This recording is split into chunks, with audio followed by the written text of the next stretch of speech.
Assalomu alaykum Uyg'ur choyxonasiniki aziz ko'rganlari. Bugungi naq maydon suhbat programmamiz Amerika Turkiya munosabati va Uyg'urlar. Onun keyingi temamiz Amerika Uyg'ur birlashmasining saylamiga nazar. Bu haqda bo'ladi. Endi hozir dunyodagi siyosiy vaziyatlar jiddiy shaklda o'zgaryapti. Amerika bilan Turkiya o'rtasidagi munosabatlar yiqilishyapti. Dünyanın her qaysi yerlik ziyolilarimiz, kuzatuvchilarimiz bu masala jiddiy diqqat qilib fikrlarini bayon qilib kelyapti. Mush munosabatlar bilan Uyg'ur choyxona suhbat programmamizga Turkiyadan Erkin Ahmet akamizni, Amerikadan Nurmamat Musavat akamizni taklif qildim. Assalomu alaykum Erkin Ahmet aka, Nurmamat aka, Uyg'ur choyxona suhbat programmamizga qimmatli vaqtingizni chiqarib, naq maydonga qatnashib berganligingiz uchun ko'nglimdan rahmat aytaman. Ekranimizga xush keldingiz.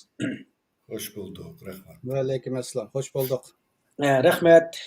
Endi Erkin Ahmet akamiz hammamiz tanıymiz. Shundaq bo'lsa Uyg'ur choyxonasi suhbatxonasiga tunji qatim naq maydon qatnashi. Shunga avval o'zingizni bir qisqacha bir tushuntirib o'tgan bo'lsangiz. Rahmat. Ko'p rahmat bunda bir programga teklif qilganlar uchun. Nur Mehmet bilan burun bir qancha programga qatnashgan. Ben Erkin Ahmet. Ben 1988 yıl Türkiye'ye çıkan. 88 yıldan bu yan hem Türkiye'de okup, onun için Ankara Üniversitesi Til ve Tarih Coğrafya Fakültesi'de 33 yılına yakın şu okutuşuluk kılattım. Onunla birlikte şu 26 yıl aktif Erkin Asya Radyosu da muhbir olup işleş cereyanı da hem Türkiye-Amerika münasebeti hem Türkiye-Xitay münasebeti doğrusu da yakından küzdük kilovatımız. Benim kesbim halkara münasebetle emez ama bir jurnalist, bir Uygur, bir akademik buluşup bilen bununla dikkat kılıp kilovatkan bir mesele. Ondan başka 2000 yıldan tatip 2000 yılı ben şu Dünya Uygur Yaşları Kurultayı'da faaliyetki başlayan, keyin Dünya Uygur Kurultayı'da hem başka atıp muavene hazır şu bayanatçı bulup Dünya Uygur Kurultayı'da vazife ütevatım ben. Şu anda bazı bu Amerika Türkiye münasebeti pek mühim. Biz Uygur meselesiyle yakından ziç münasebetlik. Bugün bu timine İnşallah milletimizge faydalı malumatlar biremizde boylayma. Rahmet. Hoş Nur Mehmet aka, siz o'zingiz qisqacha bir tushuntirib o'tsangiz. Aleyküm assalam. Meni ham ko'pchilik hali tuniydi deb o'ylayman va hali chiqib turyaptimi? Shunda tunishni o'tay. Men 87-yili atalmış Şinjan Üniversitesi'nde fizik kasbi bitirdim. 4 yıl atalmış Şinjan gezide tahrir, muhbir, korrektör qatorliq 4 yıl xizmat qildim. Yani axborot sohasida, nashriyat sohasida 4 yil tuvan qatlamda yuqori qatlamgacha 4 yil tarbiyalandim, yetishdim, xizmat qildim. Andan keyin chet elga chiqib ketishga majbur bo'lib 91-yil vatandan ayrildim. Bunda 34 yil bo'ldi chet elda to'xtamay 80-yildan boshlagan o'zimning siyosiy faoliyatimni o'sha hozirgacha davom qilyapman. Manda 40 yillik bir siyosiy faoliyatchi, aktivist bo'lish bilan dunyoda bo'layotgan va Uyg'ur xalqiga munosabatli butun ishlarga uzluksiz ko'ngil bilib kelyapman, uni nazorat qilyapman. Shu qatorda Amerika Turkiya munosabatining qachon bir yaxshilanarki degan umidda uni kutib turganligiga men necha 10 yil bo'ldi desam bo'ladi. Bugun ya'ni 926 bu ikkisini ko'rishdan eng xush bo'lgan odamlarning birisiman. Ko'p shunga hozir erkin degandek inshaalloh shu Amerika Turkiya munosabatining yaxshilanishining Uyg'urlar uchun nim foydali olib keladi deganga o'zimizning tushunchasi bo'yicha yaxshi bir ma'lumot yo'llaymiz deb o'ylayman. Rahmat. Rahmat. Endi evet chiqqan deb o'tgandek bu Turkiya Uyg'urlar uchun bir muhim bir davlat. Endi Xitoy, Amerika o'rtasida bu Turkiyaning o'rnini aytib cho'ng ilgari nechilning oyog'i Turkiya bilan bu Amerika g'arb davlatlari o'rtasida sirkilishga kuchayib qolgan. Bu qatim hamda Erdo'g'an New Yorkda ochilgan Birlashgan Davlatlar Tashkilotining yig'iniga qatnashib, Erdo'g'an bilan alohida kurashgan vaqtida qizg'in kutib olinadi, qizg'in suhbatlarni olib bordi. Bu diasporadagi Uyg'urlarni xush qildi. Cümleden şu münasebette biz bugünkü programını başladık. Evvel Erkin sizden başlayla hem siz Türkiye'de uzun yıl yaşadınız. Hem özünüz uzun yıl jurnalistler, Erkin Asya Radyosu'nun televizyonda işlediniz.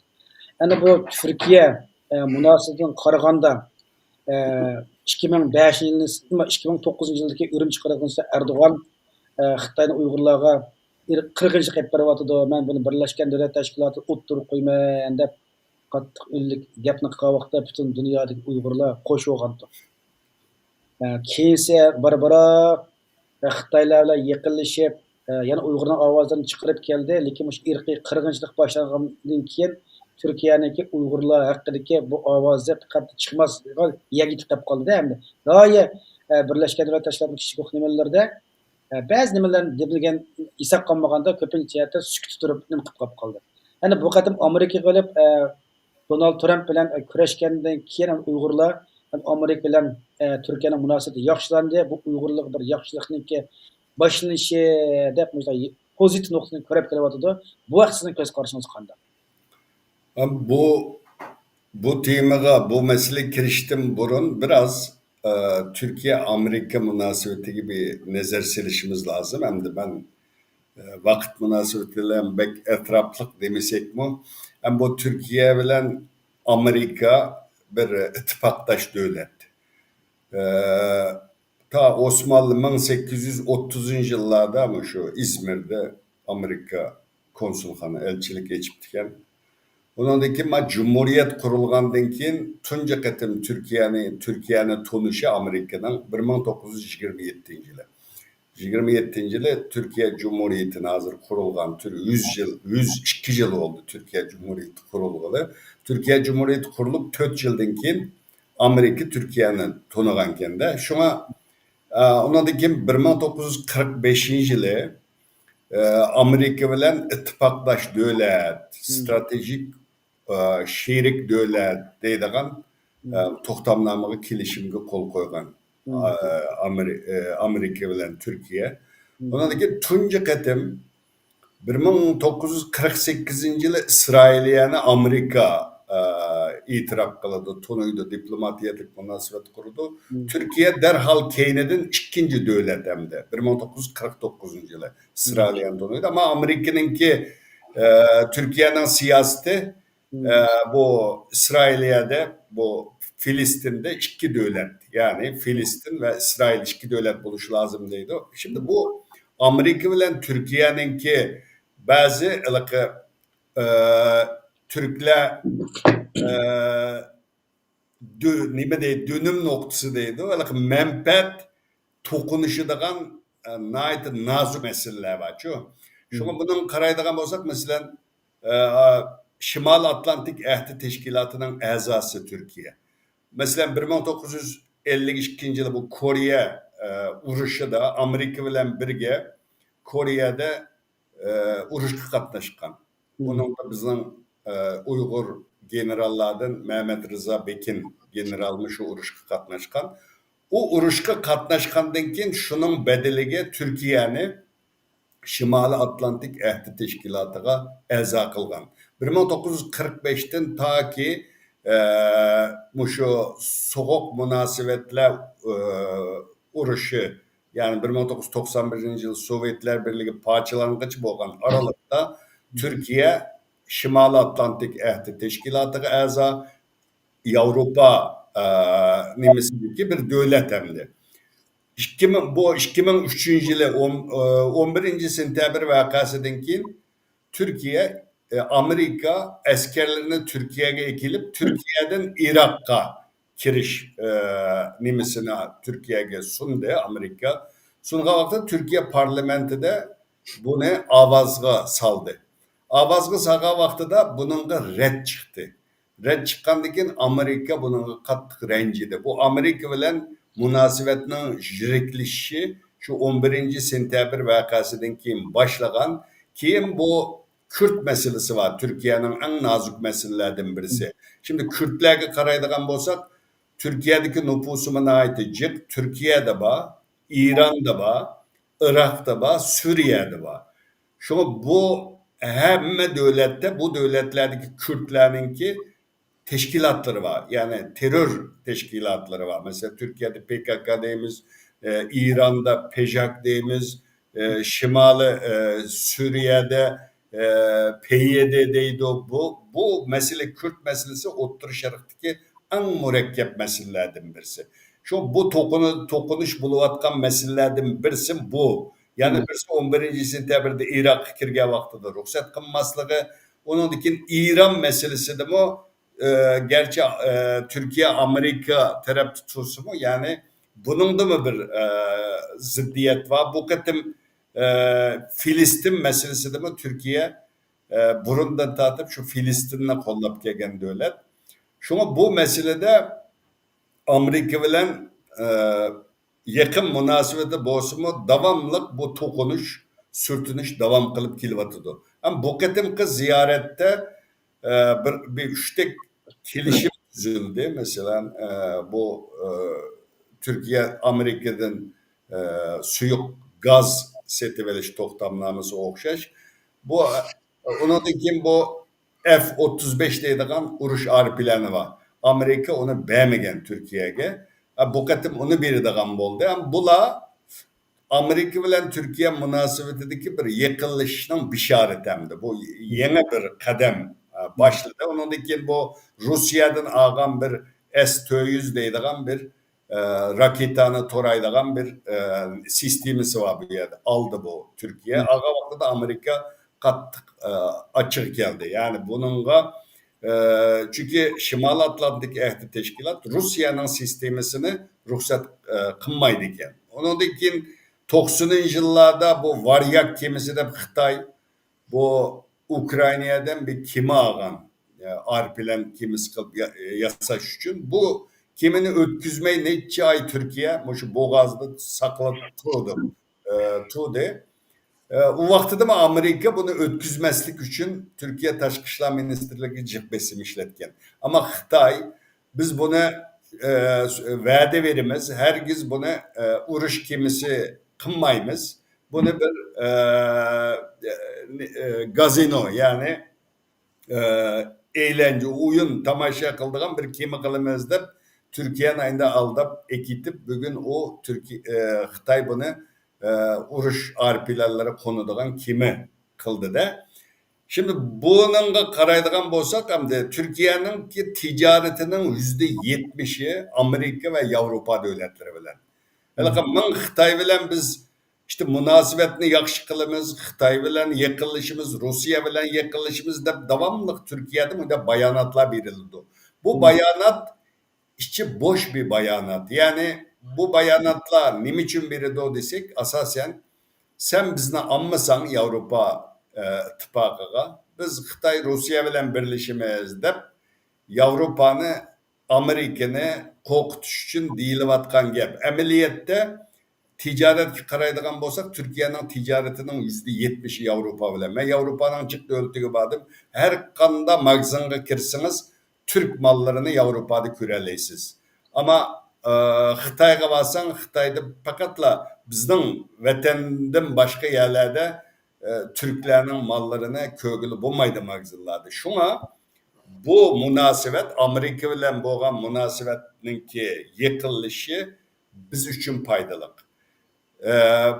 Mesela bu Amerika ile şirkeleşke vakti bulup 2015'ten keyin 2016 bu Fethullah Gülen'nin bu harbi özgürüş vakasından keyin bular Xitay bilen yakınlaştı. Garipten uzaklaştı. Şunun neticesi de hele cinayetçilerini kaytırıp beriş toktamnaması o bu degan Xitaylar bilen tüzülgen toktamnamanın köpe şu 2016'dan keyin oldu. Şuna hem de bu Xitay-Türk münasebetiga karaydigan bolsak, bulup şu 1997'de Lipan ziyaret kılgan Türkiye'ne. Lipan ziyaret kılgandan keyin Türkler Uygurlarınki faaliyetini çekleydigan bir hüccet düşürgen. O hüccette şunu deydi. Xitay çoğun bir baza deydi.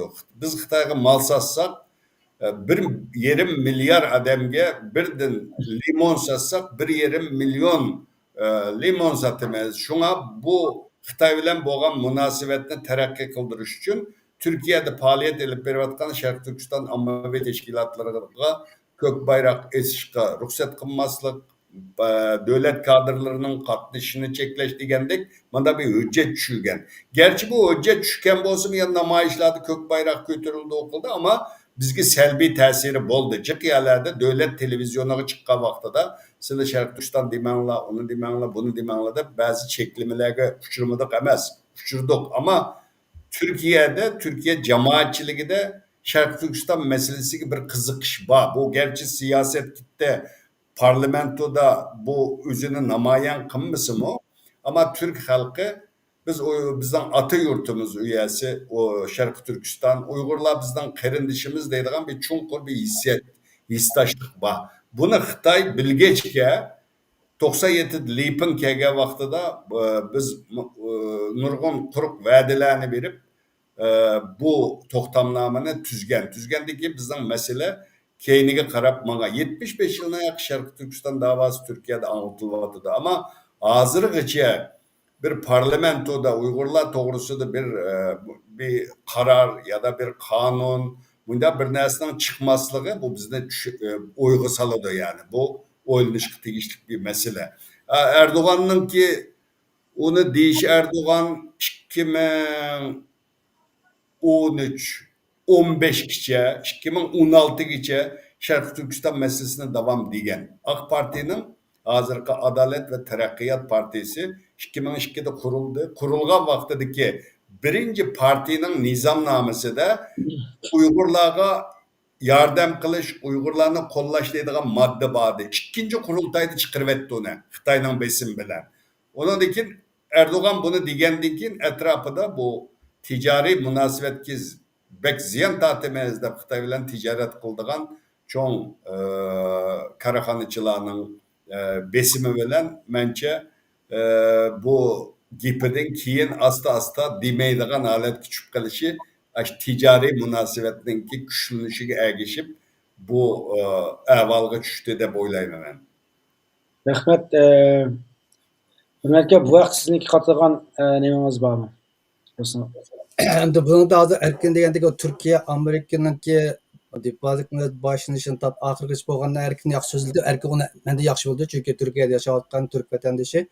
Endi Amerika bilan Turkiyaning munosabati qachondan boshlab buzildi deganda 2013-11-yilda Arab bahori boshlangandan keyin urush qistab Suriyaning shimoliga, Turkiyaning janubiga kelgandan keyin Turkiyaning bexatarlik masalasiga ig'ir tahdid Amerika bilan Turkiyaning mushu Suriyadagi Falastindagi nümusda ko'z qarshi qarshi kelib qoldi. Manfaat qarshi keldi, ko'z qarshi kelib, shuning bilan bu ikkisi munosabat bag'ansi jiriklashdi. Andan keyin erkin degandek FETÖ vaqasidan keyin andan keyin S-400'lar keldi. Endi bay degandek endi Amerika bilan Turkiya munosabatining yaxshi bo'lishi bizga foydasi bor, ziyon bo'lishi ziyoni bor degandek bay erkin dedi. Turkiya asli 2009'da Erdoğan birinci olup Uyg'ur 40-yilni o'tirib qo'ygan bir odamdi asli. Nima uchun kerakligini deganda Turkiya o'zining ichidagi ba'zi bir ojizliklar tufaylidan g'arb ittifoqlaridan ansirab, ularga ishonmaganlikdan yolg'iz qolib qoldi va yeni turmag'achqa Erdo'g'an yolg'iz qolib qoldi. Lekin qo'llig'i yo'q. Iqtisodiy jihatdan qo'llanmagandan keyin yeni oldi. Lekin g'arbdimi ansir chunki g'arb do'stlari Turkiyaga haqiqiy samimiy bir do'stlikni ifodalamadi. Hadab Türkiye'nin en nazik noktası olan Kürt meselesinde Türkiye'nin toxtamay çıktığı geldi. O inakan onu garip matbuatlardan dep durdu. Dediğimiz Suriye, Irak'ta dep Türkiye'de karıştırıvatkan Kürt kısımlarını Amerika ve Avrupa kolu. Şu münasebetten Türkiye Amerika münasebette yıkılışamadı.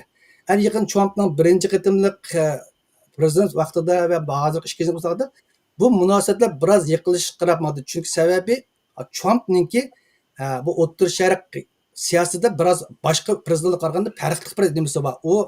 Uning Trump'ning maqsadi urush istamaydi. Amerika askarlaridan jiqrog'ini va Amerika qaytarib kelish, biyud urushlarga Amerika askarlarini qurbon qilishni istamayman deydigan buning bir shuari bor. Shu shuarlar Amerikani birinchi qilman, Amerikani qayta ko'tarman, Amerikaning obrazini dunyoga birinchi qilman, First America degan bir shuarlar chiqib bu O'rta Sharq urushni tinchishga tirishyapti. Ham oxiri Xudoyim bir tinchitdi mana Falastin urushini. Endi men u to'xtayman u ham gazetlarda ham yerda deyilib bo'ldi, ham o'qib bo'lgan narsalar endi. Hozir masala bu Amerika Turkiya munosabati yaxshilansa bizga nima foyda, buzilib ketsa bizga nima foyda Uyg'urlar degan narsada men o'zimning ko'z qarshi to'xtaydi. Agar degandek bu bizga yordam. Biz Uyg'urlar mumkin bir yo'l tepib, bu Uyg'ur ziyolari tirishib, qandoq qilsak bu Xitoyga qarshi biz o'zimizni kuchlantiramiz, qandoq qilib Uyg'urlardan Xitoylardan o'zimizning haq-huquqini olamiz, vatanimizni qaytarib olamiz degan bir o'y xiyollarni to'xtamay o'ylaymiz, analiz qilamiz.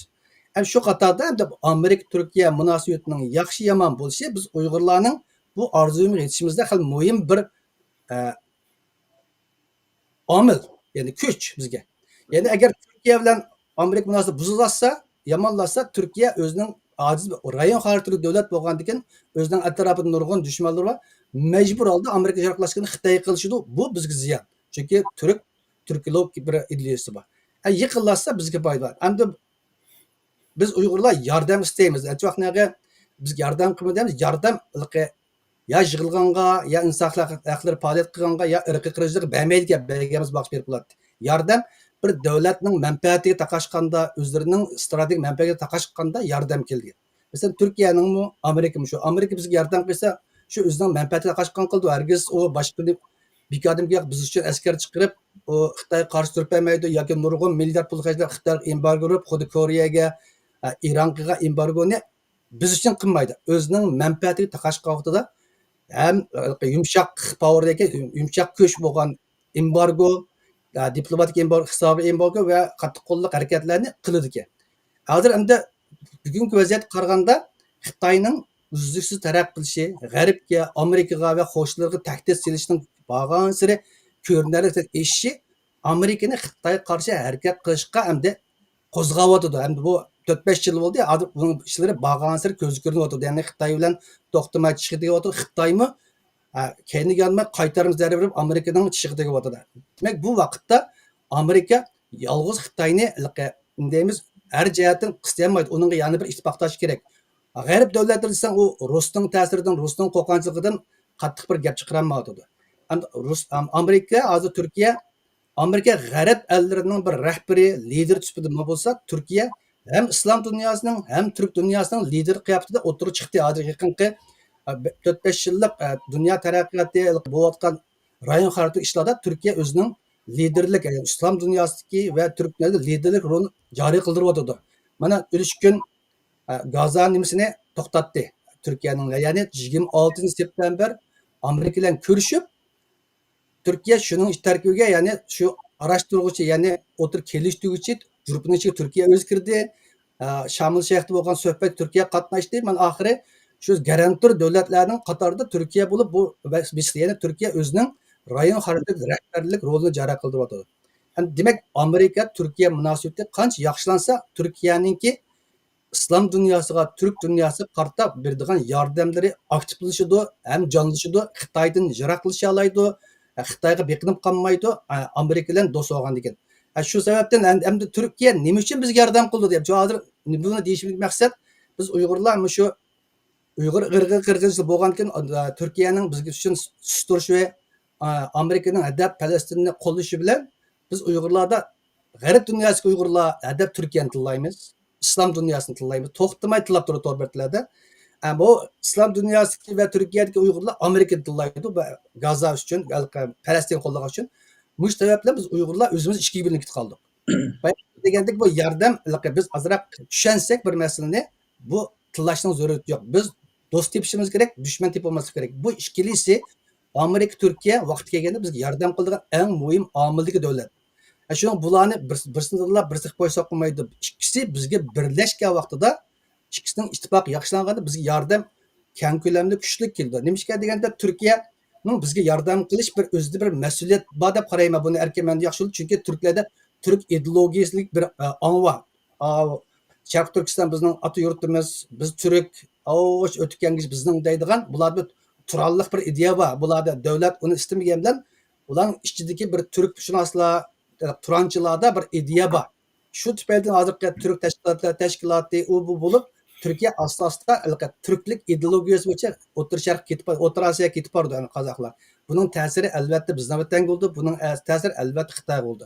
Agar Turkiyaning Türk tashkilotini Türk Devletler Teşkilatı'nı güçlendirişinde Amerika'nın kolcuk erişse Türkiye mi Orta Asya'daki bu Türk Teşkilatlar Teşkilatı'nın terakkısında güçlük bulduğu tutturup duruluydu. Eğer Rus mu karşı çıksa, Amerika mı karşı çıksa, Xitay elbette karşı bu terakkat mağmaydı. Şunu ben oylayman, bu Amerika-Türkiye münasebetinin yaxşı buluşu, birinci Türk Devletler Teşkilatı'nın yaxşı buluşu ve terakkısıga, Orta Asya'ya güçlük sınıp kirişiga, onun öte bizden öğretki birişiga faydası var dep qarayman.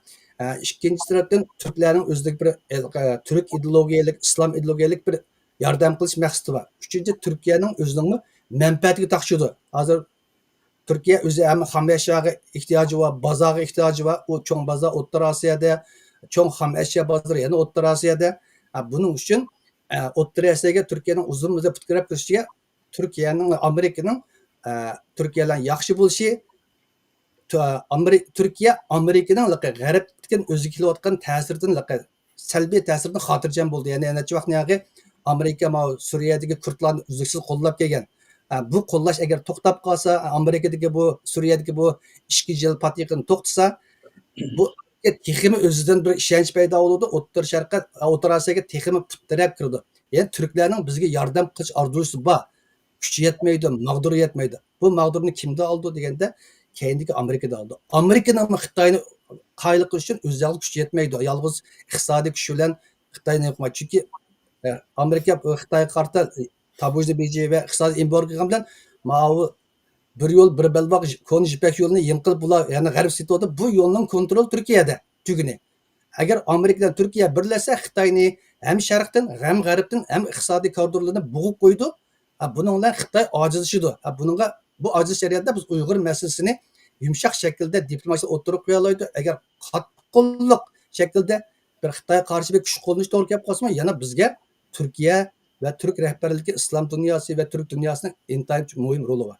Agar favqulodda ma'noda aytsak boshqa deyken bu mustaqillik hargiz quruq shuar bilan kelmaydi. Mustaqillik ma'ri bir kun olmasa bir kun urush bilan keldi. Chunki Xitoy dunyodagi qashang bir xalq, qashang bir davlat. U xalqlarning yumshoq gaplari bilan qonunlardan chiqib ketmaydi. Agar biz davlatimizdan o'zimiz davlatimizni qaytarib olamiz yoki Uyg'ur vatanda bo'layotgan qirg'in to'xtamiz deymizki, biz bir kunimiz bir kuni Xitoyga qarshi qattiq qo'lliq bir harakat bo'ldi.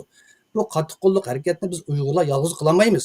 Vatandagilarning futbollari kuchab bo'ldi, chet ellik oz sonli Uyg'ur buni.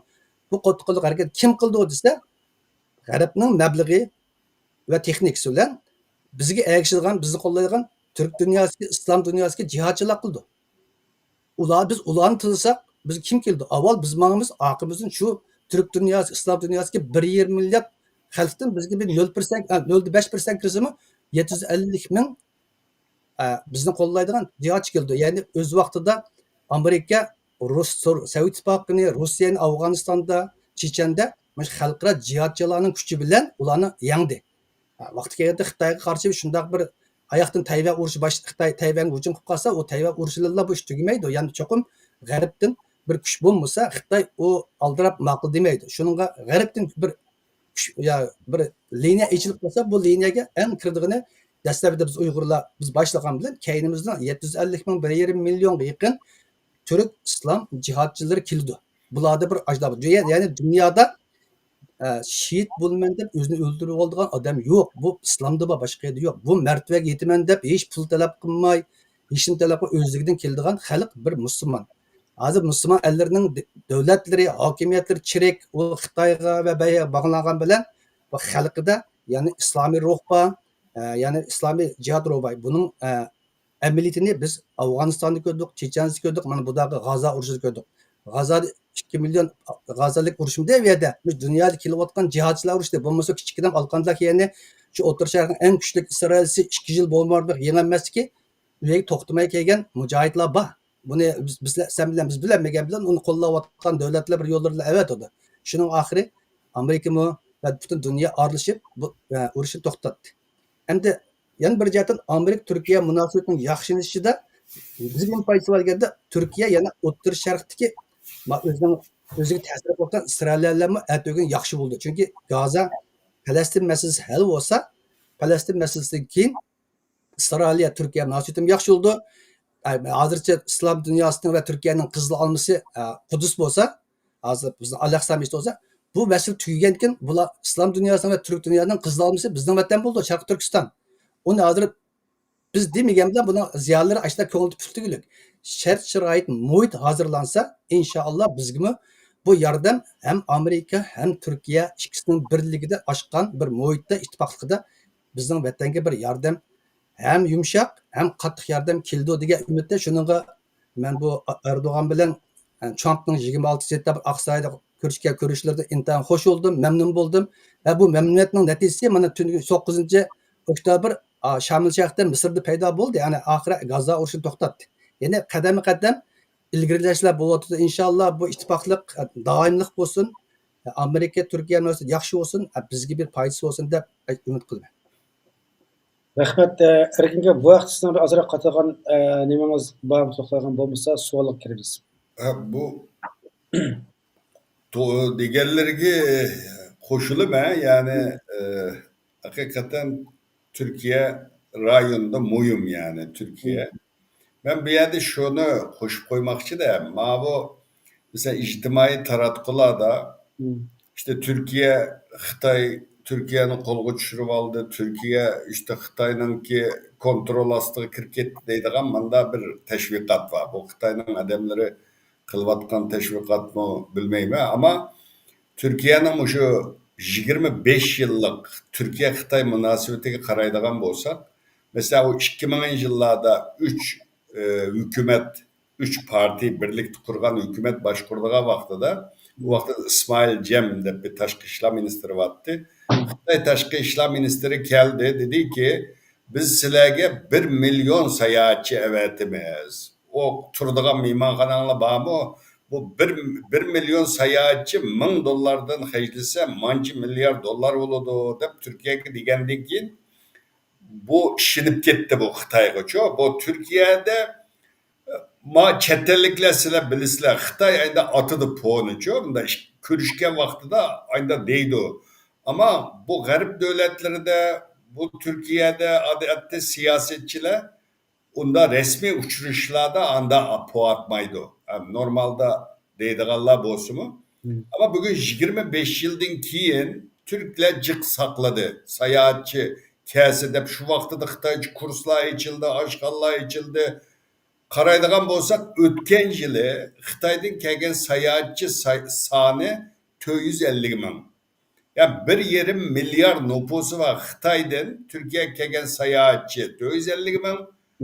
Kazakistan'ın nüfusu 7-8 milyon nüfusu var. Kazakistan'dan kelgan sayohatchi sayısı 500 bin. Şimdi Türkiye'de böyle bir Xitoydan bir narsa kütüdü. Bu dünyanın ikinci çoğun iqtisadi gücü. Bu nayeti bek terakki qilib ketdi. Xitoyda pulcuk. Bu bir meblağ ekelse, qarz verse, bizden iqtisadimiz güçlense deydigan manda bir hükümetning manda bir narsa kütüglik Xitoydan. Ama ben o'tganda qarab baktım. Xitoydan hozir Türkiye'ye sağan meblağ 6 milyar dolar etrafında. Ama Gollandiya küçücük bir devlet. Türkiye'ninki Konya vilayetinden mi küçük? Ama Gollandiya'nın Türkiye'ye sağan meblağı 31 milyar dolar kendi. Yani karısam. Şimdi bak Türkiye'ye Xitoy 45 milyarlık mal satıdı. Bunların milli sanayetini tüketiyorlar. Ama Türkiye Xitoyga 5 milyar dolarlık mal satıdı. Bu çok bir mesele çok Türkiye-Xitoy münasebetinde. Çünkü ma Türkler hem de asla oylaşıp bu Xitoy bizde aldığa okşamamdı. Bunda degen nerede bu sayahatçi? Sıra bu ticarette biz ziyan tatvatımız. Bunu tüzetsek olurdu da devamlı Xitoy rehberleri bunu deydi. Ama tahqiqatçı bu ticaretteki ziyanını bunda nem qilish, tamponlashtirish uchun bir siyosati yok Xitoyninki ve Türkiye'nin bir narsa kütüglik meblag. Bunda meselelerdə hamda mesela deyle o Xitoyda Türkiye'ye bağ degen bilenler Xitoy bağmaydı o. Xitoyda mı Türkiye Xitoylar denizge su üzüdüğün manda sayahatçı emas Avrupalık okşaş. Avrupa'nın Türkiye'nin 3 tarafı deniz. Sayahatçilerin küpe suğu çömülüp aptapqa selip özünü gidediğin sayahatçiler. Bu Xitoyning bo'lgan bu nimada yani birisi Xitay Türklerge işenmeydi.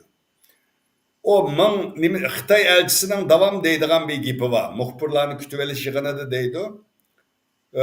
İkilimiz paydalaylı, birbirimizge boğan işençini yukarı götüreyle deydi o. Bu cümlede ticaret kılaylı, pul tapaylı ama bizni üzenler işkendironla. Ma Avrupa, Türkiye'nin bütün faaliyetleri Avrupa bilen birlikte. Ten terbiye, senet, bu şu bizim üniversitelerinki Avrupa'dan heyetler kilidi.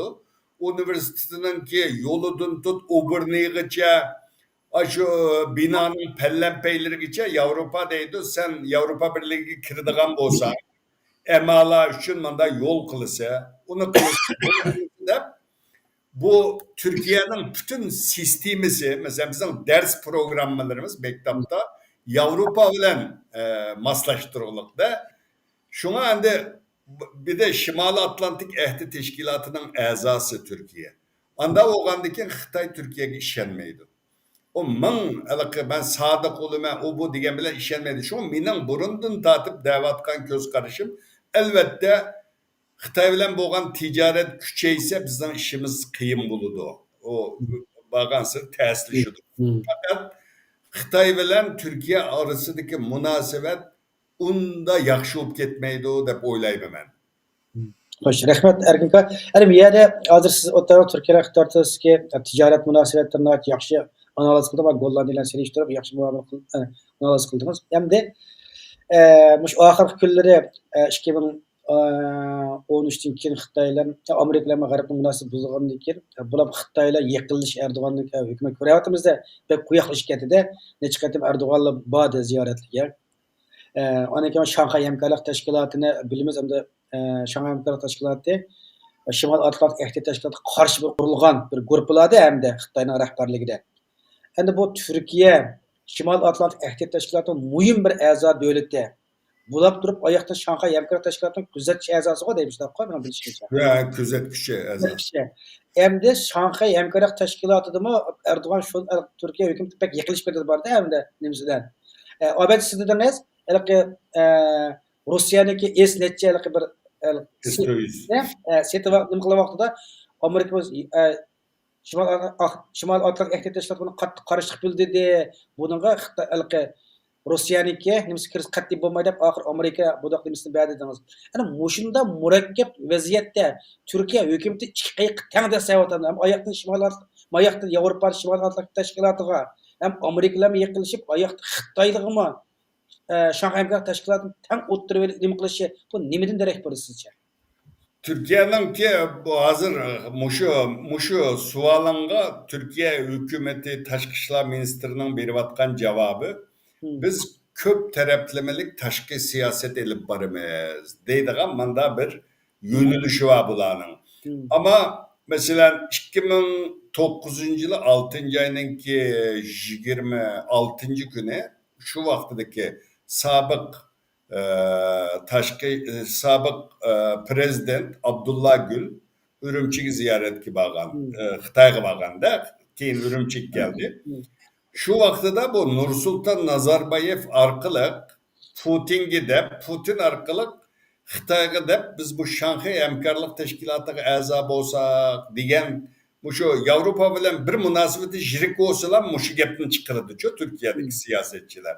Şu vaxtıda Abdullah Gül aşında digen vaxtıda Xitay şu ben öz kulağım bilen anlagan şu vaxtıda Xitayla bilen muhbirlerini kütüveliş yığınıdık sözlüge vaxtıda Xitay Taşkı İşler Ministri bir adamın ki iki kimide bolsa denizge çüp gitdi o. Şu silahının putunlar da iki yerde bulmaydı. Birisini tanışanlar lazım da digenci. Bu Xitay anmaydı Türkiye'ne. Bana küzet küçük o bu da ne koygan bilen. Mesela Putin olsun, Xi Jinping olsun. Mesela Xi Jinping mesela halkara münasebette prezidentler mesela Türkiye prezidenti bir katım ziyaret kılsa Xitay'ını Xitay prezidentimi kilişi lazım kenço. Hazırgıça 2012 yılı Xi Jinping taxtga oltuğdu. Hazırgıça bir katım Türkiye'ye resmi ziyaret edip bağmadı. Tashqi ishlar ministrligida ishlaydiganlarning degan gapi shu deydi. Bu bizga bo'lgan bir noroziligining bishorati. Şuna mesela bir adamlar arasındaki münasebetimi şunda. Benim bir yakın dostum bolsa birisi hoşnamның uyini ziyaret kılıp pət okup benim uyamga pət okumayı kesse ben xap olurum. Ben şunda dost olsam neymiş mesela Xi Jinping Rusiyaga geldi. Fransa'ya geldi. Cık Avrupa devletlerine aylandı. Ama Türkiye'ye gelmedi. Şuna bu iki devlet otursa muşunda bir nima bor? Shanxay ishbirligi tashkilotiga olmaydi deb o'ylayman men. Putinmi o bunda televizyonlarda ha deb Erdo'g'an bilan yaxshidek qilgan bilan hozirgacha bu Turkiyaning nozik masalalarida mesela PKK'ning Moskvada ishxonasi bor. PKK'ni terror tizimligiga Amerika mı aldı, Avrupa devletleri aldı ama Putin bilan Xi Jinping o tizimlikka terror tashkiloti demaydi, o tizimlikka ammaqliq. Şu anda Rusya'dan naytici gaz aladı. Çok bula tabi gaz Türkiye. Germanlardan kalsa ikinci en köp sayahat çıkıldıgan devlet Rusya. Rusya bilen nayt kuyuk bir ticari münasebeti var Türkiye'ninki. Ama uzun müddette bu münasebet yakşı olamdı, bulmamdı. Bunun bir değişik tez. Mesela Ruslar bilen Xitay o'rtasidagi munosabatmi shunda. Tarixga qaraydigan bo'lsang, hozir mecburiyetten Xitay bilan Rusiya yaxshi bo'lyapti. Yevropaga, Amerikaga qarshi birlashyapti. Ama amaliyotda bugun bizning o'qituvchilar Sibiriyadagi Türkiye avtonom rayonlarga berib keldi. Deydi, u yerda hamma yana Xitay besib ketibdi deydi Sibiriyani. Bunun da Putin mi deptiken nimede hatta pasportsuz kirip aşağıda ticaret kılıp öğlen elip nemkip gitken yamancı Xitay var deydi. Bunundan kattık bir aram deydi Rusya. Ama bunu demeydi de hazır hem de ihtiyacı var bu münasebetke. Şuna bu onun üstündeki Şanghay Hemkarlık Teşkilatı bu siyasetçiler siyasette bana dep koygan bilen o Şanghay Hemkarlık Teşkilatı a'za devletler, bayiyeler, nurgun mesele var devlet. Mesele var devletlerde bu. Ya demokrasi yok, kişilik hukuku yok. Bu Türkler 100 yılının yakı bir erkinlik ügünüp kalan bir millet. Çünkü cık mütehassisleri, Türklerin mütehassisleri. Tamam o devletler bilen o Şanghay Hemkarlık Teşkilatı'na a'za Türkiye Cumhuriyetler var. Ular bilen münasebetimizni terakki kıldırışımız lazım. Lekin biz o Şanghay Hemkarlık Teşkilatı'na a'za bulmasligimiz lazım. O yerde diktatoriya tüzümü var. Fikir erkinliği yok. O yerde demokrasi yok. Köp partilik tüzüm yok. Bir adam çıkması ömür boyu o devletini başkurması bizden o yerde ne işimiz var deydiğen yamancık Türk mutahassisler var. Ama siyasette aynı deydiken hem de onu. Ameliyette o pek ters hem de o Avrupa bilen bir bütün hemmesi Türkiye'nin garip ne kılgan 300 yıllık bir tarihi var, garipleşiş tarihi. Ta Osmanlı'nın meşrutiyet döneminden tatip 1800'lerden tatip 1700'lerin ahırı hazırgacha 300 yılına yakın bir garip medeniyetiga yetiş, garipliktek buluş bunda bir Türkiye'nin bunda bir nişanı var. Şuna bence aldırıp o Şanghay Hemkarlık Teşkilatı Türkiye'nin anmaydı ama Türkiye'nin garipni taşlap üyege kirmeydi deb o'ylayman. Rahmat. Bu vaqtda Dunyo Podkastning boshqacha bir ko'z qarashlarimiz bormi? Azroq qo'shaylik emas. Buni ham erkin asr deb bo'ldim. Turkiya nima uchun Turkiya Şanghay Hemkarlık Teşkilatı bari deganda Turkiya bunday hisobda 40 necha yillik NATO bir a'zosi. Ama yaqinqi 5-10 yilda NATO'nun Türkiye'ye bo'lgan ko'z qarashida azroq o'zgarish bo'lganlikdan Turkiya bu do'stligiga ishonmaganlikdan NATO qarshi qiydash nimasida bu Şanghay Hemkarlık başladı. Şanghay Hemkarlık Teşkilatı'mı bu Türkiye'nin anmaydı. Çünkü eliş için avval Türkiye NATO'dan çıkış gerek. Bir ortakta bu bir teşkilatı bo'lgan devletine yani bir teşkilat aldırıp almaydı bu xalqaro qoida qonunlarda bu. Belki Şanghay Hemkarlık Teşkilatı'nın şu prensibi var. Sen biz kiriş için avval NATO'dan çıksan deydi. Türkiye NATO'dan çıkmaydı. O Meyli Erdoğan'ga azı ötep ketken radikaldan bir çıksın çıkmaydı. Çünkü gayretli bir devlet.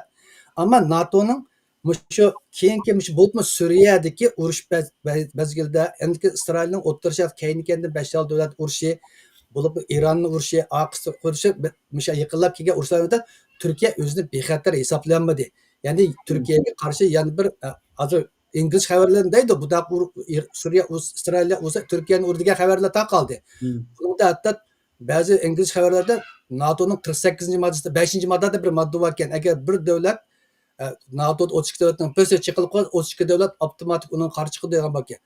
Mao Trump'nınki ve Mao Tashqi ishlar ministri Robin'in ba'zi bir gaplarida bu 5. maddani o'ylash bakmaymiz degandek gaplarni tarqatdi bu. Bu Turkiyaning endişesi soldi. Favqulodda hamda Turkiya u Isroilga urushib qolib o'z kuchiga yetdi, hamda Eron tetan, lekin o'zining do'stlarining bu yerda xiyonat qilib qilishiga sal o'z kuchida gumon bor. Chunki Yevropaning to'xtamay Turkiyani 20-30 yilga Kurd banisidan jiq ojizda o'tkazgan turk siyosatchilar biladi. Buni g'arbmi biladi. Shunga Turkiya mush Amerikaga va G'arbga qiydash nuqtasidan atay Shanxay hamkorlarga boshqa sen chiqarasan yana birsi bor qarab tur deb tishiga tegib qo'yadi. Hatto Rossiyami atay mush ikkisini o'rtada buzg'unchilik qilib Turkiyani NATOdan chiqarish uchun Erdo'g'on butun yaxshiliklarni qilib, butun ishlarni qilib baqdi. Erdo'g'on nihoyat yaxshi siyosat o'ynab, ikki kiyimini tang dastlab maqdi. Nima degandek biz ko'p qutbli siyosat o'ynashimiz kerak deb Turkiya yaxshi bir siyosat o'ynayotdi. Undan chiqib ketmay, ma'nig'im qilib bu yani Osmanlı'nın ahir Abdülhamid, 2. Abdülhamid oynagan ko'p qutupluq siyosatni Erdo'g'on o'ynayotdi. Endi bay deganda Shanxay hamkorliklarmi olmaydi buni. Olsa u Shanxay tashkiloti boshqa 4 Türk Cumhuriyetlerinden Türkiye qo'shisi 5'ning ovozi vaqt kelganda Xitoyning ba'zi ovozlarini Shanxay tashkilotida buzuydi.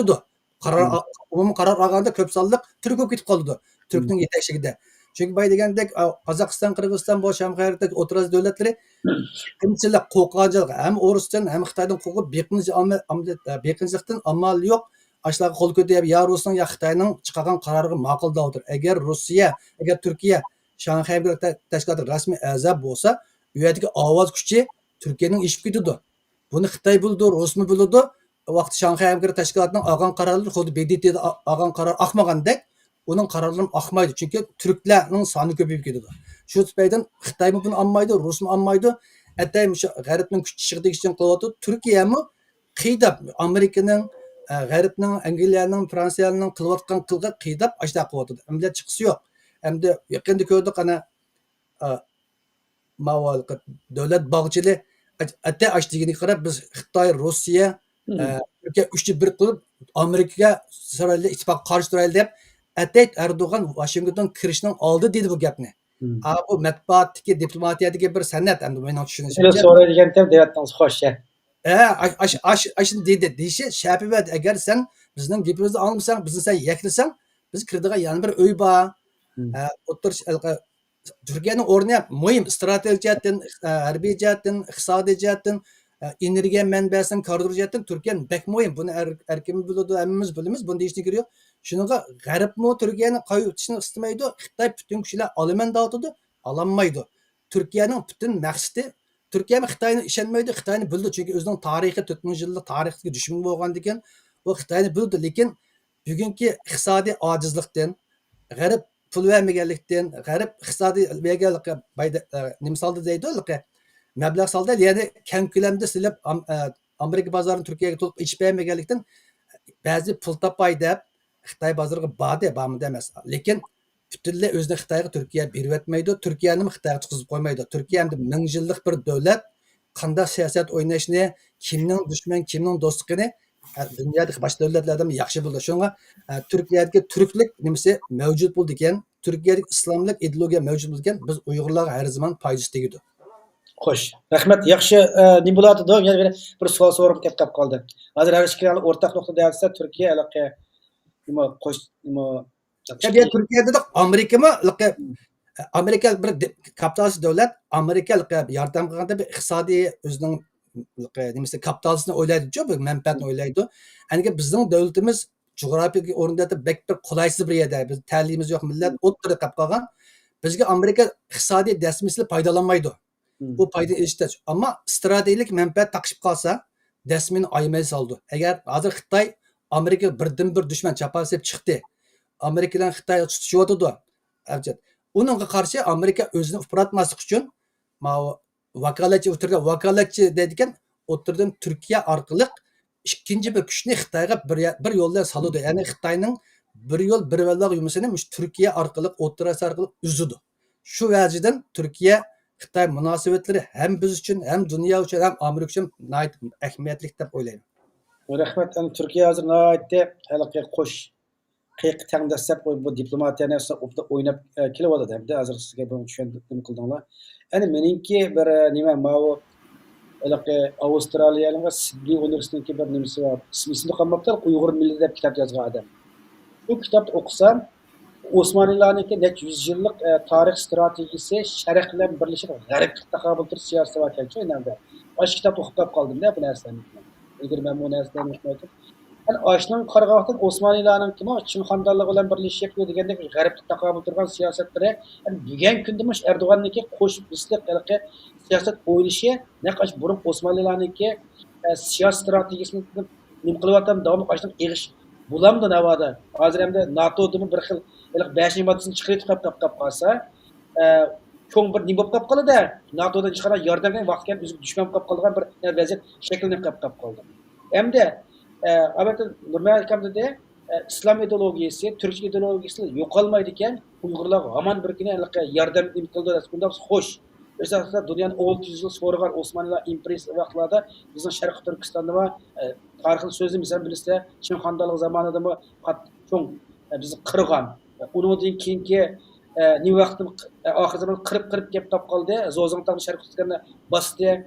Aş mezgillerde mi Türkiye'ninki ve Osmanlı İmperiyası'nınki Uygurlar kılan yardımlar yok mu hakimisininki Çin Xandarlığı zamanında. Muşlarda biz nemin düşüne olamayız. Yok. Erkin. Şimdi Osmanlı İmperiyası ama 2. Abdülhamid degan onun da bir dünya Müslümanlarına yardım kılış ayda bir siyaset yok diken. Hem o ta şu Tungallarımı Beijing'de Nuje deydigan cami bayada şu camilerini şu 2. Abdülhamid saptı diken. Bütün dünyaya bir yardım kılış demesi. Osmanlı İmperiyası özünün bu şu Anatolia degen Asya taraftaki nimelerimi tüzük meblağ selip güllendirmegen çok. Bu Osmanlı'nı Türkler aşicetten tenkit kılıdandı. Mesela bütünley bu Balkan, bugünkü burunki sabık Yugoslavya coğrafyası, Giritsia, şu idare kılgan yerlerge köprek güllendirip diken. Olmuş Türkiye'ninki hazır biz yaşavatkan şu Ankara'dan tatıp şu Anatolia degen ya Asya kısmında ki eserlerinin köpü ay Selçuklu vaxtıda sağan camiler hemmisi şunda Osmanlı'ya hiç işkınmıgan. Abdülaziz Han vaxtıda mesela o Kaşgariye devlet kuruluğa vaxtıda 1862'de o bir Yakup Han deydigan özününki nimisini evet edip bir yerge. Evet kendikin Hindistan arkalık azrak yardım evet idi o. Şimdi Osmanlı İmperiyası'nın bunda Asya'daki Türklerge bunda o bizlam emes. Mesela bugünkü Gərbi Türkistan degen Özbekistan, Kazakistan, Azerbaycan muşu zimminlerge mi bunda bir karagan emes ki onda bir siyaseti yok. Yani. Şöyle doğrusunu gipimiz biliyor kolay. Biliyor kaldım. Abdülhamid Han demesi dediniz. Dünya Müslümanlık yardım koştuğumuz de mesela işgal Tungallık sağa yen dediniz ama ben New York'ta Beijing'dekine mesela onu köydüm ben ama Şendim bakıyorduk. Yani Tungallığa Osmanlı sepege medreselerinde nasıl köydük hem de aşağıdaki nimelerinde tarih nimeleri. Lakin bizim Şarkı Türkistan'da hiç mi yok hem de.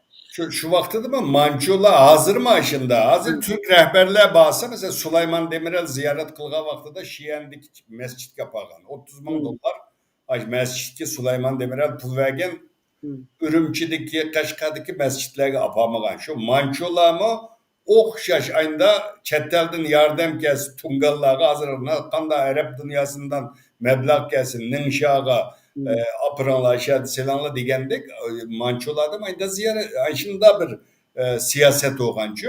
Şu alaka biz Osmanlı o Türkistan coğrafyası, tarih Türkistan degen bizden o vetellerge nem kılmagan yani. Onda bir yardım kılmagan çok.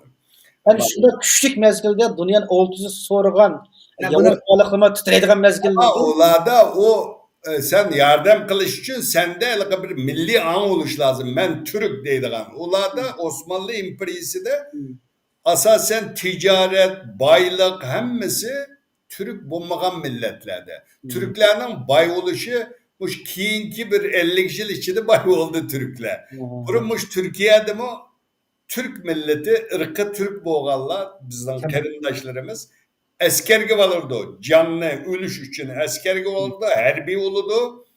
Ama Osmanlı'da başında olan, Osmanlı İmperiyası da eskerleri Türk, devletine başkurduğun taşkı siyaset, vezirler hemmesi başka milletten bu olan.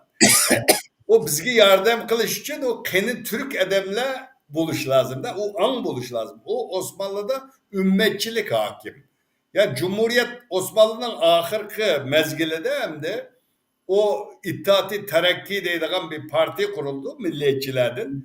Ulanın nimesi bilen bizge o Kemal İlkkul deydiğin müellimin berişi, o Şarkı Türkistan, Asya'da 5 Türk de bizim vatenge bağlan 5 Türk var. Muallim bulup barıdı Kaşgar'ı bilirler. O da Mançula Gomindan ona koglap çıkarıp Şanghay arkalık kaytıp geldi o mesela. Onun iki kitap var. Ula doğrusu da yazılgan. O ne şu İttihat-ı Terakkiçiler giberken. O ulanınki Talat Paşa dediğin bir general var. Osmanlı generali. Mesela Divan-ı Lugat-ı Türk'nü Ali Emiri deydiğin bir kişi 1911 yılı İstanbul'da tapıdı. Tapkandaki bu Osmanlı onun nereden bilsin Türkiye Tilla Divanı Nimo o bu bilmeydi de o Talat Paşa milliyetçi adam. Bu nayeti yakşı kitapken bunu neşir kılaylı dep onundakin o Emir Efendi'nin elip Kilisli Rıfat Efendi deydiğin bir adamge sen bunu tercüme kıl bu muyum kitapken dep Türkiye Tilla Divanı'nı tercüme kıldırdı. Onundakin Mustafa Kemal Atatürk çıkandakin onundakin Türk sözü etnik yani ırkı manada Türk hükümü ama Cumhuriyet'in giyin onundakin küşünüş karaydı. Şu Osmanlı'da ümmetçilik var. Ümmetçilik zaten etrafı özü başkuruvatkan zeminin hemmesi Müslüman. Onda oğandakin küpü Müslüman. Onda oğandakin o özünün atı yurtu o Şarkı Türkistan'a o bu karamagan Osmanlı. Mağaza soğan sual açına bir yaxşı sual oldu. Nima uchun Osmanlı davrida yordam kelmagan, endi umid kutamiz bu Türklardan degan. Buni ko'z qarashim deydi de Osmanlıning endi ideologiyalik g'oyasi islom, ya'ni islomni yeyish, dunyoda hammasi musulmon kofir deb musulmon qilman deb asan harif qarab kengaygan bu sharqni unutib ketgan ular. Masalan bay degandek ananda oldimmi deb unutib ketganda, shunga u bizning vatanlarni unutib ketgan, o'zining kimligini aslida unutib qolgan. Şunun için böyle Avrupa ile Türkiye otururken düşmanlık hazır duymadı. Şu 300 yıllık Avrupa'da bu uğraşın tesirinden hazır Avrupa mı Türkiye'ye işenmeydi, Türkiye mi Avrupa'ya işenmeye kaldı. Hem de bugün küllükte neymiş için biz Türkiye'den ümit kütüp Türkiye'den odak gelmekte Türkler Azerbaycan degendek nima bizim İttihat Terakkiyat degen teşkilat kurulganken Türkler Osmanlı'nın ahir Milli an şekilde. Milli an milletçilik paydo oldu. Mesela degan Talat Paşa bilan mening buvam ko'rishgan. Bavdum Musabba Türkiye'ye berib ko'rishib, ya'ni Sharq Turkistonda bizning vatan bo'lgan qiyinchilik degan biz maktab ochdik, bir ma'lum bersanglar deganda 3 ma'lum berdi. Shuning birisi Kamal nima Kamal'te? Kemal İlkkul. Kamal İlkkul ve aqısı yana Abu Bekir yani bizde 3 ma'lum var. Berib, bizning atışık eksaq turib maktab ma'lumlik qildi. Onun tarayyati var. Yani Türkler, Türklük ideologiyasini, Türklük özünün milli kimlik qaytib kelgandikin, keyni qaytışqayını özünün ana yurtuga, O'rta Osiyoga, hatta o'tgangacha berishni endi o'ylayotdi. Bo'libmi Cumhuriyetdan keyin, bo'libmi yaqinqi Turkiyaning endi kuchinib, aslida Erdo'g'anning 20-yillik nimsida texmi turkchilik, garchi Erdo'g'an ummatchilikni chiqarib deb xalq tanqidlab qolmasmi? Erdo'g'an yana bir millatchilik bir ongba odamda ishga teshib chiqarmagan bilan Anki yenide Ongchong ittifaqdoshi Millatchilar Harakat Partiyasi bu hukumatning ittifaqdoshi. Shunga bularda bir millatchilik ong bor. Shunga adab O'rta Osiyoga juqroq bordi. Matul jidal ketib oxiri bog'laydigan Zanguri koridor degan oxir bog'ildi. O'zi Turkiya o'zi bog'layolmay Amerikani chaqirib kichikgina 30 kilometr oraliqqa Chom koridor deb ism qo'yib, Ashyaga Amerikani qo'shdida. Bunning hammasi bir kelgusidagi bir biz tushunib ololmaymiz uni. Bir O uzun mezgillik bir strategiyaning bir qadamlari ullari bu. Omuz 30 kilometrlik aralıkni hem Rus'tan çıkıp hem Ermenining hem İranning hem Xitoyning çıkıp uyaga Amerikani kelib cho'mta bayroq tikib qo'yishi bu bir ma'nosi bor kelgusida. Strategik ahamiyati bor. Shuning Türkler bilan Amerikaliklarning bay savollarimizdan beshi kelsak, Amerikalılar Türklerin münasebetinin yaxşılışı, Türklerin iqtisadining kuchlanishi, o'zining bexatar kuchlik bo'lishi, O'rta Osiyoga keng ko'lamda kirishi, Xitoyning Amerikaga qattiqroq besim qilish uchun bir pozitiv, ya'ni aktiv bir roli bor deb o'ylayman. Bu roldan biz Uyg'urlar nesiimizni Xudoyimiz olamiz. o bir Ha. koşulmaydıgan bir nimege bir koşulmaydıganlığını dep koyay. Hem de bu devlet bağçılığı mesela dedi Rusya, Xitay, İran, Türkiye. İran yok da İran yok. İran yok onunki de ama Avrasyacılık var Türkiye'de. İran mı bağlı onunki de. Şimdi bu üç devlet ittifaktaş buluş lazım diyen. Bu mesela bu Turancı, milliyetçi bir parti hem de. Milliyetçi Hareket Partisi de. Bu söz onun ideolojisine doğru gelmeydi. Şu an o adam diyen bilen o partiye oy verip atkanlar bu ne kılmaydı. Bunun bu göz karışıka koşulmaydı şu. Şimdi bu elbette biz müstakil olsak tuncu olup bizge yardım kıldığan Türkiye. Bunun misalları var şu. Mesela şeyde Azerbaycan'da işçi kalaymakançılık olup gitti. Türkler bağdı, tüzetti. Azerbaycan'ın armiyasını muşula kurperdi. Pensiyaya çıkan generallar, ayda polkonikler bağdı üyege o armiyanı kurperdi. Mesela Bosniya'da uruş oğa vaxtıda uçuk aşkarı bula kural götkep Bosniyalikler. Çeçeniyada bir şunda kıldı. Ben eğer bizden aşağıda üzümüz güçlük olmasak, başka bir milletle saklasak o olmaydı. Ama bizde bir iş olsa, bizden uyada hakikaten bir mustakillik ya da bir köse, ben bu Türklerinki yardım kıldıqanlığı işinime. Çünkü kılgınlığı karab durup bunu, bu yekününü çıkırvatı bizde. Hazırgıcı boğan siyasetine karab durup. Şuna Türkiye muyum bir devletten bu Türkiye milletlerinin içinde digendik Nur Mehmet Musa Bey Efendi digendik bir ideolojiye var. Yani milliyetçilik ideolojisi var. İslamcılık ideolojisi var. Uygurlar hem Türk hem Müslüman. Onun için aldıbilen yüzümüz güçlük olsak onun kim bu millet mu çokum yardım kıldı. İnşallah. Amin. Hoş, rahmet Ergem. En ahırkı Türkiye içki işçilik bir sual koyup yani bir tema öteylik. Amerika Uygur Birleşme Sayılımı. Hem de şu 2010 yılları hem şu devlet bağışı Erdoğan kattıqılıqı tanqidlaydı da hem de Öktüş Partiyanın lideri olan süptelerim. Sınav közen Palestinli kurdu, Şarkı Türkistan bizning gururumuz, vicdanımız, bizning amanetimiz. Deb Erdoğan bek küçük tanqidlaydi. Yani kim kunlik yani bir ötlепla hem de Şarkı Türkistan Uygurlar qattiğla iliqe gaq qilmaydigan, hem hech qanday Uygurni qabul qilmaydigan bo'lib oldi-da nimasinikidan. Yani bu ikkisi birlashib nima qildi? Undan keyin Ürümçi qirg'in mana shu 2017dagi va cho'ng qirg'inchilikdan keyin Türkiye'de ba'zi partiyalar İYİ Partiya oldu, andan keyin boshqa partiyaning odamlari parlamentda Uyg'urlar to'g'risida xeyli kuchli ovozni qo'yib boqdi. Ammo dunyodagi 10 nechta davlat Uyg'ur irqiy qirg'inchilikni parlament e'tirof qilgan bilan Türkiye e'tirof qildirilmadi-da.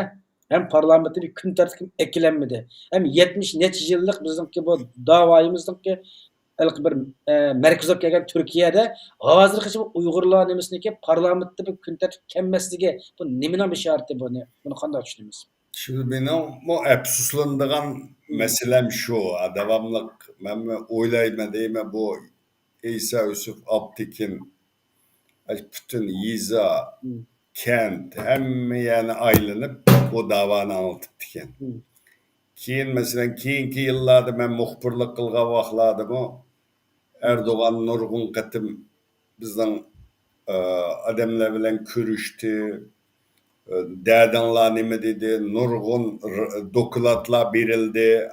Erdoğan mı yaş vaqtidan tatip Şarkı Türkistan meselesini yaxşı bildiğin bir adam hem de. Şu İstanbul'da şu İsa Yusuf Alptekin öyle tügep ketkendan keyin onun namını bir bağçığa vergen. Bağçığa vergen vaqtida Xitay Tashqi ishlar ministerligi bu bölgüncü bu adamın ki ismini nimiş biri de o. Uya gidip Tashqi ishlar ministerleri arkalık Erdoğan'a nayti besim işletken. Besim işletken vaqtida Recep Tayyip Erdoğan dedi ki bu menin gerejdanım, menin Türkiye'nin puhrası bu İsa Yusuf Alptekin.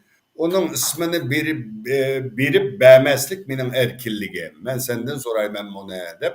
Aşında bayanat verip Tashqi ishlar ministericik besim işletken bozumu o ismini özgetmegen. Hazırgacha o bakçı bade. Şimdi bunda turuqluq nima uchun bunda nim qilib ketdi desek, bu hakimiyette oltuğan partiyle bu hakimiyet beşide keliş için, saylanış için hem işine kıldık hem de. Bu mesela devlet bağçılı bilen Erdoğan'ın alaka birbirine deyilgen gepni ağzıga kılınmaydı hem de. Şunda igir gep kılattı. Onun bizge paydası vardı. Ne için dese, mesela bir yerde sözlüge vaxtıda Erdoğan işte Uygurlara yardım kılvattı mı, o bu Uygur meselesi o bu deydi. Tılgalattı Erdoğan. Tılgasa devlet bağçılık kopup sen nim bilirsin Uygur ne? Sen degen Uygur'un ismini bilmegen vaxtıda bizim partimiz Şarkı Türkistan için onu kılgan bunu kılgan deyip devam bu kültet kiletti. Ama Türkiye'de Recep Tayyip Erdoğan hakimiyetini tutup duruş için aşında şerikki ihtiyacı vardı. Şu an Türkiye'de asasen oңçılar köp. Oңçılarının mesela solçılarının uyu %25 etrafında. %20, %25 eğer oңçılar neydi yaxşı baş bulmagan takdirde Türkiye'ni o solçılarınki 38'e çıkan vaxtlar bolgan. O vaxtıda bula bir ketim ittifakdaş olup hakimiyet beşiğe kelgen 90'lı yılı. Unda bolgandikin bu devlet bağçılı bilen devlet bağçılığının yeni gelişi lazımdı. Çünkü Türkler milliyetçi, küpe, vatan, millet, bayrak bu bular için mukaddes hemdi. Mesela vuruşu da o, özara vuruşu da o ama devletinin ki mustakillığı, devletinin bixaterliği bolgan vaxtıda hemmisi birleşip aldı bular. Şuna Erdoğan bu menfaat beğenmese nimkınmaydı o kollamaydı o. Şimdi mesela Türkiye'de idari cemiyetler var, mekteplerinin müdürleri var, ministerlikler var, bir yere milliyetçilerden adamlarını uğurlaştırıp bu onu bilmeyimiz hem de işçi de bula soğudusuna kılıdı.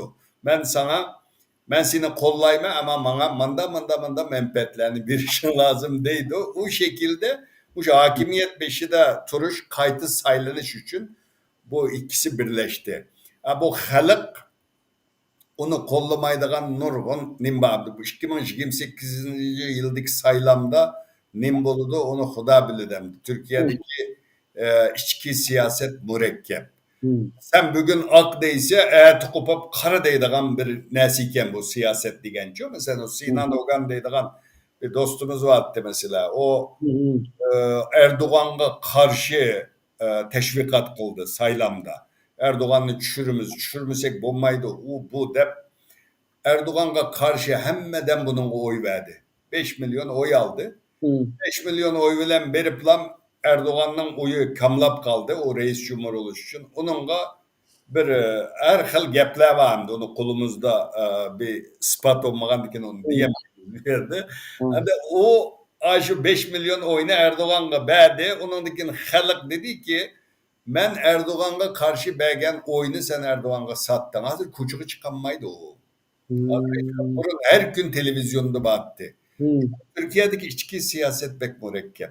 Bugün ben ak desem eğer kopap eğer menfaatimge doğru gibi karalam deydiken meço. Erdoğan bilen Bahçeli'nin ki demesi şu hamdi. O mesela Recep Tayyip Erdoğan bilen burundan tatip ideologisi zıt bulanın çok. Mesela İslamcılarda milliyetçilik günah yani onu ideolojiye cihetine kılmazlık var. Ama efsus ki Türkiye'deki siyaset şunda hem de. Xo'sh, Nurmat kishini qatag'an yerimiz bo'lsa, nima qiladi? Bo'lmasa, Bu mo'yin tiyimga uchun nima uchun davlat bag'isi vaqtida 10 yil 20-70 yillarga Turkiya parlamenti Uyg'urlar to'g'risida bir qaror chiqqanmidi degan gap. Chunki demisimi Turkiyada eng burun qaror chiqish tegishli bir davlat. Bizning Uyg'urlarningki umidimiz, orzuyimiz, ko'z qarzimiz shundoq, ya'ni turk bo'lgan degan bo'lsa biz. Millat undaq emas ekan. Turkiya har davlat o'zining manfaatiga qarab. Turkiyaning nima uchun qilolmagan? Turkiya o'zi ichki tashqi jihatdan muqim bo'lolmadi.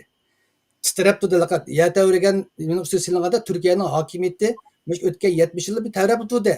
Mangdan koalitsiya hukumat birlash hukumat chiqdi, harbiy zarba u bu bo'lib turdi. Anka qo'shinlarda urushib turdi. Turkiyaning bexatarligi bo'lmagan, Turkiya o'ziga shart yo'llanmagan ikkinchi yana bir hozir Rossiyani o'ziga dushman qilib oldi, Amerikani dushman qilib oldi, Xitoyni dushman qilib olsa, BDT bilan qaror chiqib qolsa Turkiya ham Qibrosda ham Suriya qismida yo'qotib o'zini tutirib qo'ydi. Shuning uchun bu yerda bir yuqori darajalik bir siyosiy taktika bor. Onu biz Uyg'urlar tushunmaymiz. Hem Erdo'g'an bilan davlat bag'ishi bular davlat odamlari, ya'ni davlat rahbarlari. Bular bir davlatni qanday boshqarish, qanday yetaklash, davlat manfaati degan nima, partiya manfaati degan nimani yaxshi tushundi. Hokimiyatni qilg'ish uchun hamma partiya Turkiyaning bir qiziq yeri bor. Hokimiyatni olish uchun to'xtamay tillaydi, hokimiyat chiqib bo'lganda degan gapini hammasi uzib tursa yenib oldi. Qilmaydi hammasini. Chunki hokimiyat chiqishcha degan gapini hammasi partiyaga mansub. Hokimiyat olgan ekan deydigan har bir gapi davlatga mansub bo'ladi. Shunga siyosatchida Turkiya usta. Shuningga partiya vaqtida butun eski gapning, yomon gapning hammasini davirdi, iqtidordagining tillaverdi. Hokimiyat chiqqan keyin iqtidordan o'ta o'zi og'zida passiv ishlarni qildi. Chunki davlat manfaati shunday qilishga majburlab qo'ydi. Endi hozir bu nima uchun bu Erdo'g'an bilan davlat bag'ichi yiqilashdi deganda bularning partiyalarida ikkisi kelishib davlat boshqarishda hem milletçilik hem İslamik nimning zo'rligini bu ikkisi bildi. İkisining bir-birini to'liqlaydiganligini bildi. İkisi o'ngchi, birisi immatchi, birisi millatchi bo'lib. Albatta bu biz bilmaymiz. Bular ham ministerlardan vazifa berganda, ammo ikkisi bir-birining ideologiyalarini azroq kirishtirdi. Xuddi bugun bizning Amerika hukumati taqoqliq. Ya'ni boshni qaror qilolmay demokratlar, cumhuriyatlar kelishmay bir hafta ishib ketdi. Hukumat taqoqliq nurg'un odamlar hozir ishsiz yuryapmizda. Nimishga deganda ikki partiya o'zining ideologiyasini kelar yillar xizlaydigan bir yillik pulga pul qayerga ishlatsa deganga kelishamayotgan bo'lyotdi. Demak, bularni kelishib qolsa hukumat majodi. Shuningga o'xshash Erdo'g'an bilan davlat bag'chilik ma'lum bir nuqtada manfaatga kelishdi. Shu bilan birlashib hozir Cumhur ittifoqida davlat qurib, bir hukumat ittifoq qurib hokimiyatni boshqaradi. Bu yaxshi ish va bu davlatchilikda bo'ldi. Men shuningga endi nima uchun Uyg'urlar chiqib deganda Turkiyaning baydedim linch tuğaçqa o'ziga ishlash bo'lmag'achqa bir nimani Xitoyga qarshi darhol bir qaror chiqardi. Endi chiqqan qaror nima ijro qilmasa nol foydasi yo'q. Amerika 5 yil bo'ldi, qaror chiqarib nima ijro qildimi? Qilmadi. Demak, to'g'ri qarorni chiqarib bo'lgandan keyin oqisdan tura oladigan senda bir kuch bo'lish kerak. Ma mesele de şu. Mesela Türkiye siyasetçilden sorsak üzerine kılanmagan işini toğra dep kabul kıldırış için Nur Mehmet Efendi de deydi şu. Şimdi onda emez. Mesela değil bugün Şarkı Türkistan'da dinini yok kılvatıdı Xitay. Salam aleyküm digüzmeydi bunu. Emmeden bildi, Türkiye hükümetini bildi. Biri bizden milli kimliğimizni, tilimizni yok kılvatıdı. Tilini çekleydi durumda da. Şimdi bir partinin parlamento azası bir muşa insan hakları depsendiçiliğini tekşüreyle Uygurlarda Uygur raynoda deydi. Şarkı Türkistan mı demeydi. Mesela Xitay kız açılanmasında. Bunda bir insan hakları depsendiçiliği var. Bağ mı yok mu? Şunu bir kuruduğun bir şunu tekşürdüğün bir komitet kuraylı dep bir layı veriyordu. Layını sunsa nime milliyetçi degen Turan Partisi kurumuz degen Turan dünyada Turan'la kurumuz degen partinin parlamento azaları bilen İslam'ını dünyada biz İslam'ın lideri degen partinin parlamento azaları onu red kılıdı. Bu ikinişlik bu. Yani bu yerde tamam devlet Türkiye aciz. Ben demeyme. Mesela Türkiye'den şunu talep kılmayma. Türkiye ırkı kırgınçılık dep itiraf kılsın desek Nur Mehmet'nin degeni doğru. O devlet ırkı kırgınçılık dep kubul kılıp koysa devletin menfaati o bu dep oyluşudu. Ama bir komitet kurulmasa Türkiye'de Uygur kişilik hukukunu tekşirdiğin bir komitet kurulmasa bu efsunlarlık iş. Benim talepim Türkiye bir Türk gerejdanı, Türkiye'de uzun yıl işlevatımı, başka devletlerini mi kürüvatımız? Bir komitet kuruş lazımdı. Şu avazga koyga vaxtıda ben körüp içindim doğrusu. Ben de isteyim ayta komitetin kuruluşunu Endi inşallah. erkinki to'g'ri dedingiz. Bu chiqmayasizlarni obdan analiz qilib berdingiz. Hem siz Türkiye'de uzun yaşadınız. 80 yıl kelib ekansiz. Hem siz dastlabda chet elda qurilgan tashkilotlarni tortib Dünya Uyghur Qurultayiniki ta hozirgacha ishlab kelyapsizda kotib bo'ldingiz. Hem hozir so'z ekansiz, shundaymi? Hem bu Türkiye'de şu parlamentda olsun nimada bir siyasetiimiz bir komitet kuruluş için bu Uygurlar neymiş qilish kerak Türkiye'de şu kadar jiq teşkilatlar var Türkiye'de. Şu kadar Uygurlar mesela Erkin Ekrem'de bir mutaxassislar var. Sizga o'xshash hozir universitetlarning professori bo'lgan nurg'ulg'an Uyg'ur ziyolilarimiz bor, Uyg'urlarning kuchli bir o'rni bor Turkiyada.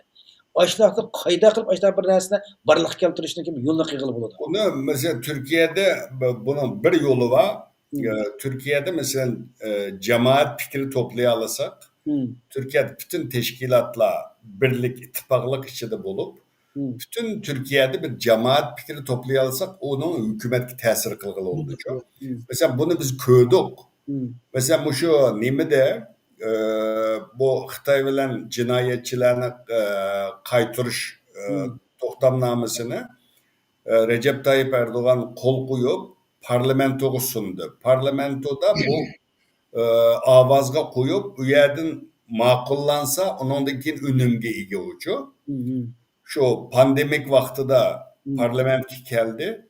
O vaxtıda hem meclisteki öktüçü partiyle hem şu Türkiye'nin her kaysi vilayetindeki sivil toplu amavi teşkilatla imza toplap, hakını kol koydurup, parlamentten aldık verip, namayişlerini kılgandan keyin onu to'xtatib qo'ydi. Hozirgi shu turg'uliq o. Mesela bu bir muhim, yani bu cemaat fikrinin ta'sirining Türkiye'de qanchalik kuchli ekanligini ko'rsatdi. İkincisi, şu Malezya, Endonezya orqali jiq Uyg'urlar kelib ketdi. Bir qatim 150'lik Uyg'urni Arpilan istansiyasida kirgili qo'ymadi bu yerga. Kirgili qo'ymagandan keyin şu Arpilan istansiyasidagi bir soqchi bizden Şarkı Türkistan teşkilatlarına telefon kıldı. Dedim ya 130'dek Uygur var. Bularını kaytırıp itiş ihtimali var. Türkiye koyup kirgizme vardı. Bunu bir avazanına çıkarışınlar lazım. Degenden keyin o vakti da Devlet Bahçeli taka ittifakdaş parti bulmagandı. Bizden kollaydı o vakti da. Ulanın ülke ocakları deydiğen Türkiye'nin hem yerde nait güçlük bir teşkilat var. Biz ola bilen nurgun yıl birge namayış kıldık. Pek güçlükte ola. Ula sen Arap ne elvatısı, Suriyelik ne elvatısı, nemiş ki Uygur'un ammaysa dep hem yerde namayış kıptı. Ulanı kirgili koydu Türkiye'ye. Çünkü Türkiye'de biz yığılmasak, biz berip onu kıppa, bunu kıppa demesek, biz öyle oltursak kıppameydi o ne? Yani Uygurlar 2009'da mesela 2009'da Ürümçi katliamı oldu. Şu Uygurların kenevelen nurgun Uygurlar pasport aldı, vatandaş oldu. Mesela bugün gelip ertesi Türk pasportu alan adamlar var o vaktada. Ama hiç kandığı ya namayışka katnaşmaydı, çıkıngı mükemmel, uyunan aldı namayış olsa çıkmaydıgan Uygurlar var. Çünkü biz üzümüz eğer Türkiye'de güçlük olsak, avazımızı çıkaralasak bu yerde cık kanun var. Çok biz faydalanaydık. Biz Türk gerejdanı bir Uygur her kandaya namayış kılalaydı, ruhsat alalaydı, yani her kandaya kiralaydı. Bunda kılıp cemaat fikri topluşu lazım diyeyim ben Uygurlarının. Bunu kılalasak o vakti da az siyasetki tesir göstereyimiz. Bunun cık misalları var Türkiye'de. Mesela o nimede 97'de o hüccet düşerdi. Kadırlar bağmaydı o Uygurlar. Buna onundaki 2009 yıl Ürümçi katliamı boğandan keyin Bunu zaten her daim o vakti Dünya Uygur Kurultayı'nın muhabiri Seyittim Türk vardı. Mesela Ankara'da o zaman işhanımız vardı. Devamlılık namayişler bilen, ula bilen bunu devegendikin hem Türklerimi hem yerde televizyonda öktüçü partiyle Muşu Türkiye'nin ki bu bir nimesi, numus kılışı lazım. Bunda kök bayrakını çekledi degendikin 2009'da Ürümçi katliamından ki yıllanma hükümet bikaklı vetti aşne. Bu mu bir netice? Yani Muşu'na okşaş nurgun misalları var. Biz Türkiye'de Şarkı Türkistan ammevi teşkilatları güçlü lazım. Avazımızda köp çıkarışımız lazım. Sizi Gollandiya'daki Türkler bilen alakanı güçlendirip Türk elçihanlığı verip bizden derdimiz Uygur'un derdini desenli olan merkezge yazıda Amerika'daki elçihanlığının devamlı aşağıdaki Türkler bilen münasebetini küçeytip deyiş lazım. Türkiye mühim biz için Uygurlar için. Şu an bu yani güçlendirişimiz lazım da oylayayım ben. Onda o kadar Hem de başkalar bu belki tüket. Az erkinning ma deganlik taklifi bütün teşkilatlar birleşip cemaat fikir payda qilib bu yalnız Türkiye için emas, bütün dünyadaki hamma devletler için mühim iş. Mesela Amerika bizden kanun çıktı. Şu kanunun Amerika'daki Uygur teşkilatlarının faaliyetçilerinin güçlük, tırışçılığı, toxtamay kongres, o burada görüş neticesi çıktı. Hem yani yeni kanunlar çıkıyordu da bunun tırışçılığı var. Muş tırışçılığını bütün devletler, Germaniya, Avrupa devletleri ve Türkiye'yle hemimiz birlik ittifaqlıqda bir cemaat fikri qilsak, hamma devletlerde Uyg'urni qo'g'daydigan, Xitoyga qarshi turgan ma'lum darajada har qaysi davlatlar o'zining ehtiyojiga ko'ra kuchga qarata bir qonun chiqirdi deb shuni hammamiz o'rtaq kuch chiqarishimiz kerak deb o'ylayman. Yaxshi taklif. Hakikaten yaxshi bir teklif bo'ldi. Yana birisi biz buni hamda erkinga navbat reallikni qarasak, mayli Turkiyada bo'lsin, bilakar Uyg'ur tashkilotlar o'tirsidagi bu ittifoqsizlik, bu narsa hamda hammamiz birayotgan navbatga realliklar hamda. Endi balki qurilgan televizor nimalar va buni qarasak, ba'zi nimalar hamda betarafmilikda hamda. Buni kirmaylik. Bizning o'zimizniki bir ayrim bir media bo'lib, masalan televizor nimalarni qurib, to'xtamay turib xalqlarga anlatadigan bir narsa ehtiyojimiz bor ekan. Hozir hamma narsa sotsial mediada bo'layotgan bo'lgandikan. Mushta bir narsa bu kuchab boqsa quldiga o'xshaydi. Mening ham turkcham yaxshi emas, turkcham yaxshi bo'lib ketgan bo'lsa, turklarning siyosatlarini nimadan Twitterda gaz xat yozishmanda, Aşan teklif qilay deyman, endi men turk o'qib Turkiyadan chiqib o'tirib baqqan. Mishari shu minvagan turkchani ular suhbat qilolmaydi ekanman. O'z ashlarni chaqirib suhbat qilib, texim mushna shu to'xtamay kun tartib etkasak, bu xalqni bir qo'zg'atishga bir foiz bo'lib qolgan o'xshaydi buniki. To'g'ri, o chiq foydasi hozir yosh bolalar qilyapti buni. Nayati yaxshi kichik qisqa narsalar bilan anlatyapti. Bu pek foydali. Ama bizdenki mesela Türkiye'de bu biz Erkin Asya Radyosu'da mı bölümümüz bu akbaratçılık tesişemde o çok bir grup buluşu lazım. Yani bir adam kılsa o erip kaladı taşvit edik çok bunu. Şu mesela bu Kırım Haber Ajansı var, Kırım Tatarlarınınki. Onu bir devletin pulveri dolağa resmi xalqaro ölçemde Türkçe haber işleydi ola. Mesela biz doğruluk mu işleydi o Kazak, Kırgız, Türk dünyası doğruluk nayet yaxşı haberlerini işleydi.